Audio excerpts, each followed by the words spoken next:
हुन्छ सबैजनालाई जयमसी हेर्न सक्नुहुन्छ यो चाहिँ हाम्रो सन्डेको लागि प्र्याक्टिस चल्दैछ अनि आज चाहिँ हामी चर्चमा बस्दैछौँ हेर्न सक्नुहुन्छ अगाडिको भिडियोमा अनि हेर्न सक्नुहुन्छ यो चाहिँ हाम्रो चर्चको बाटो हजुरहरू आउन चाहनुहुन्छ भने आउन सक्नुहुन्छ अनि यहीँ बस्दै गर्दा चाहिँ अब हामीलाई भोक पनि लाग्छ त्यस भएर चाहिँ हामी मार्केट गएर पुरा खोज्यौँ फेरि पनि अब यहाँ पुरा भिड थियो हेर्न सक्नुहुन्छ तपाईँहरू भिडियोमा अनि हामी मार्केट जाँदै गर्दा चाहिँ हामीलाई कहीँ पनि पाइएन सब्जीहरू त्यसपछि चाहिँ हामी चर्चमा आएर चाहिँ हेऱ्यौँ फेरि अनलाइनमा हेऱ्यौँ हामीले अनलाइनबाट हामीले मगाएर चाहिँ फेरि यहाँ प्याज सब कुछ आयो अनि हेर्न सक्नुहुन्छ हाम्रो भाइले यहाँ प्याज छिलेर काटेर चाहिँ मस्त एकदम स्लाइडमा काट्दैछ हेर्न सक्नुहुन्छ भिडियोमा अनि स्लाइसमा काटेर चाहिँ एउटा प्लेटमा राखेर अनि ट्याक्कै चिकन पनि आएर फेरि हेर्न सक्नुहुन्छ अनलाइनको चिकन यस्तो हुने रहेछ हामीले देखाउँदैछौँ यो भिडियोमा हेर्न सक्नुहुन्छ मस्त यसलाई धोएर चाहिँ फेरि त्यसको बादमा फेरि यो हेर्न सक्नुहुन्छ चामल हामीले बासमतीको राइस एकदम हामीले पकाएका छौँ अनि यो हेर्न सक्नुहुन्छ चिकन अनि यो हल्का ठुल्ठुलो पिस आएर छ अनलाइनमा त्यस भएर चाहिँ हामी यो काट्दैछौँ हेर्न सक्नुहुन्छ यदि तपाईँहरू पनि अनलाइनबाट मगाउनुहुन्छ भने चाहिँ हेर्न सक्नुहुन्छ कस्तो आउँछ भनेर अनि हामीले काटिसकेपछि त्यो स्लाइस गरेको प्याजलाई चाहिँ हामीले त्यो ओइलमा हाल्यौँ ओइल हालेर चाहिँ त्यसपछि चाहिँ अब यसलाई चाहिँ अब हामीले 5-10 मिनटसम्म हामीले यसलाई फ्राई गर्नुपऱ्यो किनकि हामीले अगर खालि हालेर डाइरेक्ट हालिदियो भने चाहिँ हुँदैन फ्राई गऱ्यो भने चाहिँ त्यस्तो अब एकदम टेस्ट आउँछ मिठो त्यस भएर चाहिँ हामीले मस्त यसलाई फ्राई गर्न थाल्यौँ हेर्न सक्नुहुन्छ भिडियोमा अनि हामीले फेरि फ्राई भइसकेपछि चिकन हालेर चाहिँ मस्त यसलाई पकाउन थाल्यौँ हेर्न सक्नुहुन्छ त्यसपछि चाहिँ हामीले यहाँ दाल बसाल्यो हेर्न सक्नुहुन्छ अब हाम्रो पासमा चाहिँ कुकर थिएन त्यस भएर चाहिँ हामीले यो डब्बुमा नै चाहिँ पकायौँ हेर्न सक्नुहुन्छ तपाईँ भिडियोमा अनि हामीले हालेर चाहिँ त्यसमा थोडा पानी थपिदियो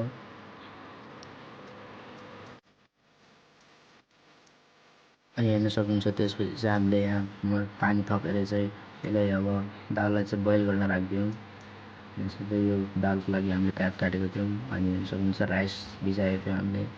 अब त्यो राइस पकाउने भनेको अनि हेर्न सक्नुहुन्छ राइस मस्त पाकेको छ दालमा सब पाकेको छ अनि अब हामी यहाँ अनि हेर्न सक्नुहुन्छ यो खट्टा बनाउनको लागि दालमा हालेको अनि यो हेर्न सक्नुहुन्छ चिकन मस्त मैले फ्राई गर्दैछु ट्याक्कै त्यसपछि चाहिँ अब मसला हाल्नु पऱ्यो मसला हालेर चाहिँ मस्त फ्राई गऱ्यो हेर्न सक्नुहुन्छ हरेक चिज हाल्दैछौँ नुन खुर्सानी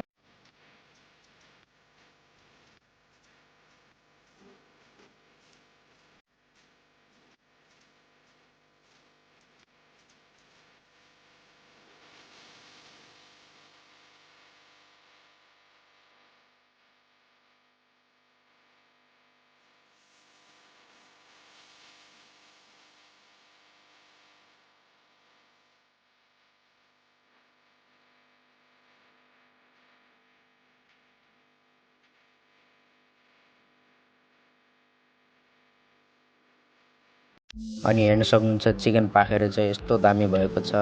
हजुरहरूलाई खान मन छ भने आउन सक्नुहुन्छ कमेन्टमा लेखिदिनुहोस् अनि हेर्न सक्नुहुन्छ हामीले त्यत्रो काम गरेर चाहिँ हामी हल्का थाकेर चाहिँ हामीले हल्का यसो ब्रेकफास्ट गर्नुपऱ्यो भनेर हेर्न सक्नुहुन्छ तपाईँहरू यो चाहिँ हाम्रो टिम हो हेर्न सक्नुहुन्छ अनि त्यसपछि चाहिँ हामी चिकन पाकेर बासमती राइस पाकेर वाह अनि दाल पाकेर हेर्न सक्नुहुन्छ पुरा तयारीमा छ हामी चाहिँ एकदम खानको लागि हामीलाई उत्साह छ हेर्न सक्नुहुन्छ त्यसपछि चाहिँ अब अगाडि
अनि हेर्न सक्नुहुन्छ हामीले खाना पकाइसकेपछि चाहिँ हामी भाइहरूलाई दिँदैछौँ खाना हेर्न सक्नुहुन्छ। भाइहरू चाहिँ अत्तासले आउँदैछ हेर्नु दौडी दौडी हेर्न सक्नुहुन्छ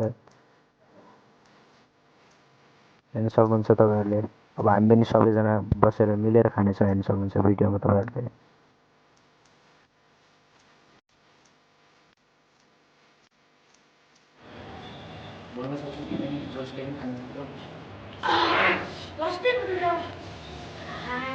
हामीले बिहानबाट होइन बिहानबाट हामी ब्लग बनाउँछौँ अहिले एडिटिङ गर्नेछौँ अब खाना खाएर एडिटिङ गर्छौँ।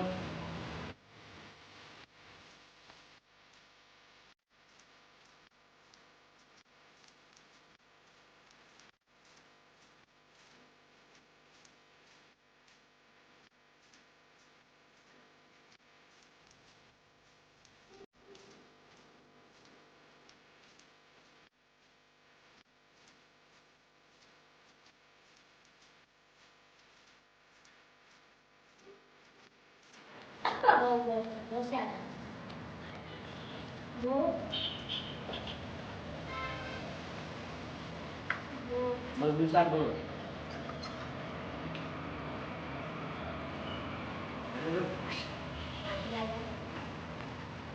Ini lah emang kita tamu tidak nih bumi lah. Dulu lagi lah. Jauh tak baca itu di nama audio. Mata mana itu taruh ada masuk tiup mau kasih. Oh, nine. Ada deh. Bye bye. Bye. Bye.